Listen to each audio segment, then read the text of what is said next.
man. So we back for the next iteration of the Sports Portal podcast. We're going to talk about the Super Bowl recap. So, based off of what you saw this past Sunday, what are your takeaways from the game? San Francisco had the game, but they let the mystique of Patrick Mahomes, they let the mystique of Andy Reid, the Chiefs, they let them win. And I'm not gonna lie, Chris Jones, he really played his butt off on defense. Hmm.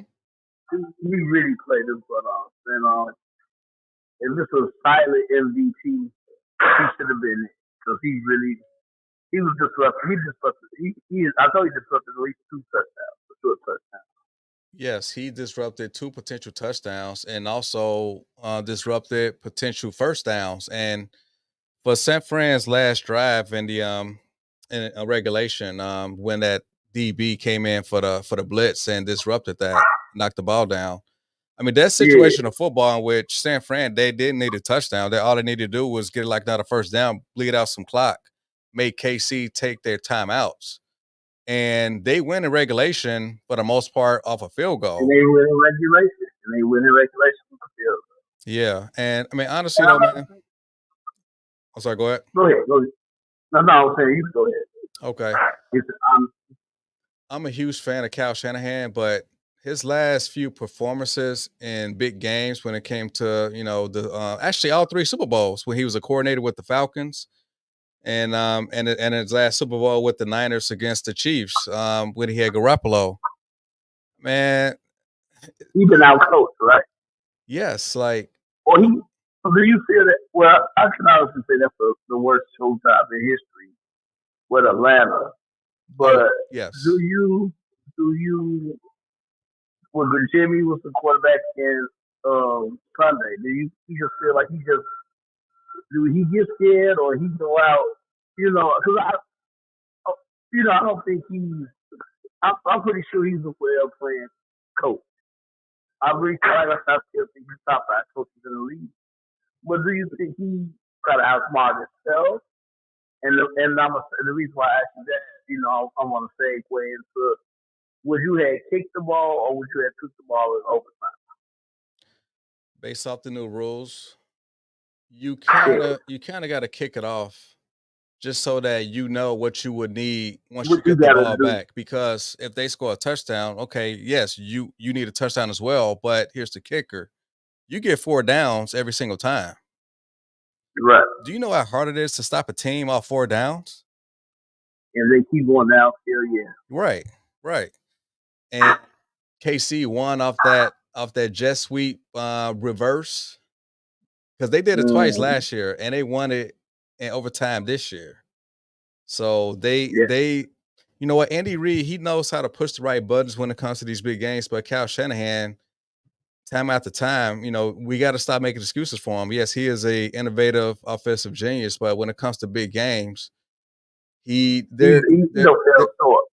there's more to be desired because he kind of coaches differently. And I mean, Brock Purdy, I thought he played well. I mean, he did what he was asked to do, but He did what he was asked to do, though. right, He really did. I don't think I'm not gonna bash him. right. And You know that. if he's not protected, when you got Chris Jones disrupting timing because their offense is all about timing. It's too scripted. So when anything out of the ordinary just disrupts that, then yes, he's going to be a subpar quarterback. And at least on certain downs, that's what Purdy looked like. And I didn't Yeah. like the fact that, like, for one, they kind of abandoned the run game after halftime. I think they had three straight three and outs, in which it was Yes, just but all passes. I mean, they literally stopped running to the offensive player of the year. I didn't understand that. They stopped running, and when they did pass it, they kept challenging those DBs. Like I thought they had George Kittle on the team. And he was my dark horse for MVP. I I think put my Kittle. little money down. I He think only had Kittle two kids. two catches, right? Like Kittle, his talent is not that far off from Travis Kelsey, but they just happen to use Travis No, Kelsey as literally their whole offense. But My whole thing is when it comes to the way Steve Wilkes called that defense, that cover zero, especially at the end of Yeah, regulation. He literally turned it into sandlot football, where Patrick just hiking the ball, just throwing it, taking what the defense gave him. and it's one on one with that zero. They blitzing off, and I love White. I thought he was the first, maybe the second best linebacker in the league this year. But he not fixing Travis Kelce and Travis running over the middle. Oh man, If he's that was his one play was Kelsey literally juked the hell out of Fred burnt, Warner, right? And right, Kelsey ran for like 25 yards. Like it was like a big play. And I was like, damn, like the talent of Travis Kelsey is just out of this world. I mean, he is probably considered like the greatest tight end ever. I mean, he got 3 Super Bowls. He pretty much tied with Shannon Sharp. I'm not sure how many Gronk has. Gronk has what, 4 Super Bowls? yeah, boy, Yeah. Okay. And like my biggest beat with San Fran's defense, which they were dominant in the first half, but in the second half, they didn't make those Chiefs receivers make tough catches. Everything was kind of easy. But see, my thing too is, see, my boy who got hurt, Greenlee. Oh, I think that Greenlaw, had yeah. something to do with it. Greenlaw, my bad. Yeah, Mm-hmm. I think that had something to do with it too. I really do. Yeah, when I saw it, I thought it was the turf, but I mean his Achilles just went out. So at first I thought it was just a bad feel. He just took a bad step, and next thing you know, he just went down. I was like, wow, And that's everybody knew what it was. yeah. I mean, not only he got hurt. I mean, Debo went out for a couple plays with his hamstring. It just seemed, and He Kittle went. wasn't the same. Kittle, Right, Kittle had a show. Right. Kittle went to the locker room literally at the end of the fourth quarter.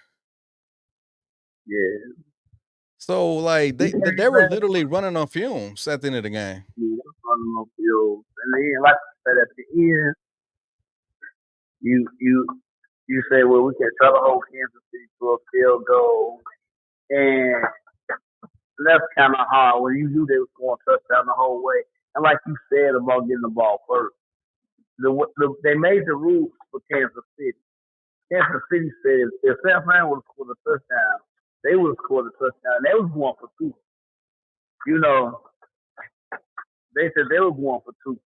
So either way, it wasn't going to go back to, it wasn't going to go back to what they say, a double overtime or, San Francisco, the next team score. They was going to try to win the game right then and there. Yeah. And I got to respect that. Yeah. Damn, man. And that's what I was telling you the other day. It's like, until somebody beat Kansas City, and like me, you talked the other day over the phone, not only beat Kansas City, you got to beat them down. You can't give them no hope. Yeah. And like, shame on the league, man, for like allowing KC to win back-to-back Super Bowls off of subpar receiving core. Subpar. A subpar receiving core. Thank you. Right. So but that's on the league.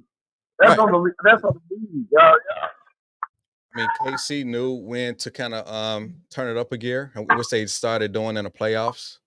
So, they did switch. They did switch. I give them that. Right. I mean, they did it the hard way. They had to win 2 road games and then go to a neutral field. And I mean, they definitely earned a Super Bowl, but as far as San Fran's standpoint, they didn't allow those receivers to make tough catches. I mean, everything was just too easy for me. Yeah. Yeah. And they kept the ball.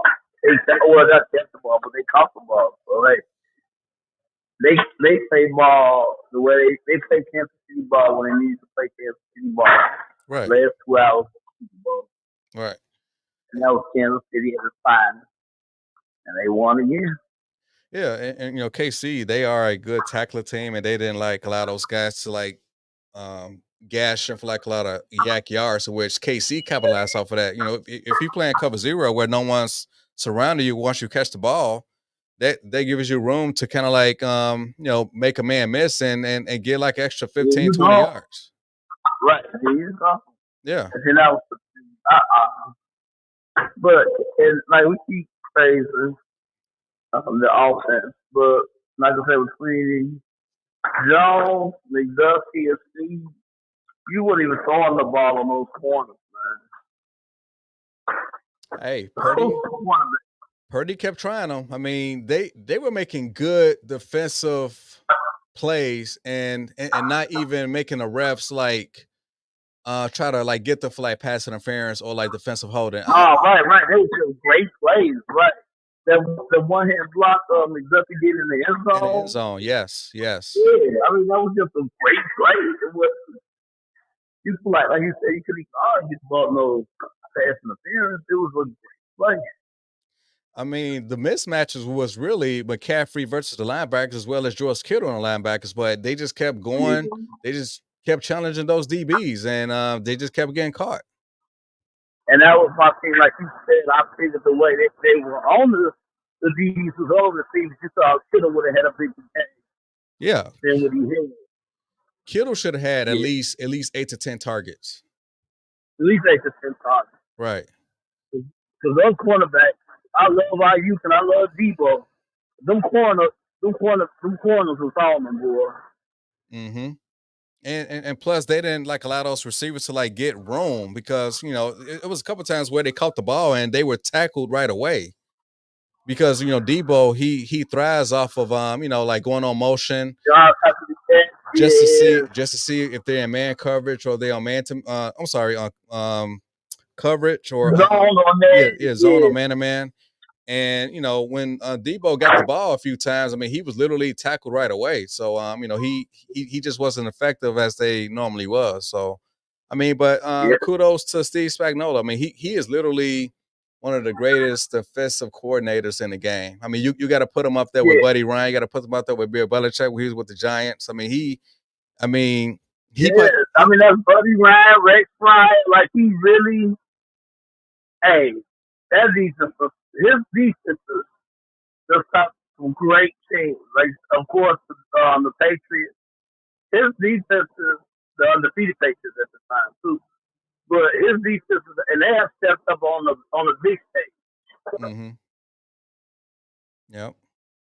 They have stepped up on the big stage. So I really, it was two great teams. It really was. But the Chiefs still got that what they said, that je ne sais quoi, that they just got what you would call it right now. They have it. And honestly, they're going to get better because I'm sure they're going to drop some dead weight from their receiving core. I'm sure Tony's going to be gone. MVS, he may be gone. Mecole Hardman, he been there for like many years, so I can't imagine him coming back. So they're going to retool. And Rice, he's good. He's an up and coming star. I'm not sure. What's they say? Him and Rice practicing in a few weeks. Oh, see, Patrick, yeah. He said he'll be down in Texas with Rice in about 2 or 3 weeks. And the way him and Rice got into it on the sidelines, he showed me they both want to win. They upset, and Rice was wide open on that play. He showed the play. He was wide open. That was the game. The same play? But but Rice, like you said, he's not gonna do nothing but get better. Mm-hmm. So now you gotta do is look for a regular number 2. Rice can be your 1. Mm-hmm. And you get a number 2, and like this, they're gonna be back. They're going to be back. I don't care what nobody. I know we got Harbaugh and the NFL flips over, but if there's one thing you could guarantee in the early 2000s to late, is that New England's going to be in the championship game, and I feel the same way about Kansas City now. Had those receivers been catching the ball all year, they would have hosted at Arrowhead for the conference championship. But yeah, exactly. You could probably guarantee that they're going to punch their ticket in Arrowhead next year. Yeah, I really believe Kansas City going to be just a better team. Yeah. It's like I said, it's the new reign, it's the new regime. It's the Kansas City Chiefs. Now, and their quarterback is so far better than everybody else's quarterback. Is unreal. What do you think Kelce would do? Do you think he'll just leave on top, or he said he's going to return next year? Okay. Okay. Now Kelsey, he's not the same player, but he just turned it up a notch during the playoffs. But he kind of had issues with drops throughout the year. So Yeah, drops. He was hurt. He had the back injury. He was hurt. I mean, He was beat up, and at his size and the position he plays, it was just another block. He's gonna have those injuries. But if money on the line, I want him to be playing as well. You know what I'm saying? I want him on the team. right. I got you. So, all right, man. Well, we already predicted that KC will punch their ticket in Arrowhead next year, and we'll see if LA Chargers will step up. We'll see if Baltimore is going to be back. We're going to see, Cincinnati, Miami. We'll see what's going to happen with Cleveland because Watson, he did have a legitimate shoulder injury, so. And then once he got hurt, they did start off 5-1, and Joe Flacco, he just happened to catch fire and kind of kept them afloat. But Cleveland's going to be there because they still got a good defense. They get offensive weapons, so you can't count them out.